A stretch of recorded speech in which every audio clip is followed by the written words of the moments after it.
সে একটি নাম আজহারুল ইসলাম মান্নান সাহেব।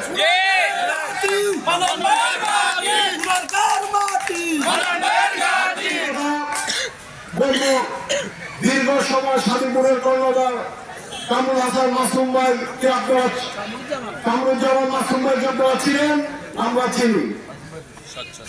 বিভিন্ন সময় কি পরিমাণ নির্যাতনের নিপীড়নের শিকার হয়েছেন তার প্রতিকারটাও আপনারা মূল্যায়ন করবেন। উনি অত্যন্ত একজন ভদ্রলোক এবং সাদা মনের মানুষ। উনি কাউকে কটূক্তি ভাবে কোনো কথা বলতে পারেন না।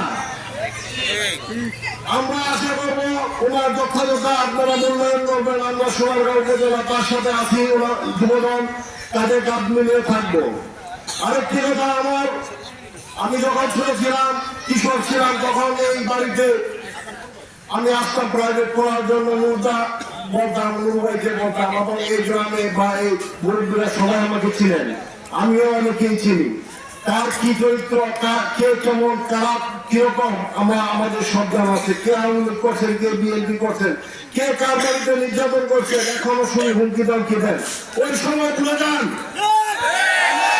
আমি আমার নেতা কর্মী ভাইদের বলবো, থাকেন চুপচাপ। আমরা কারো বাসায় হামলা দামলা করতে চাই না এবং করবো না। বসবাস করার অধিকার আপনাদের আছে, যেরকম আমাদের ছিল না, আমরা পালিয়েছিলাম, আপনাদের কিন্তু ঘরেই থাকতেছেন।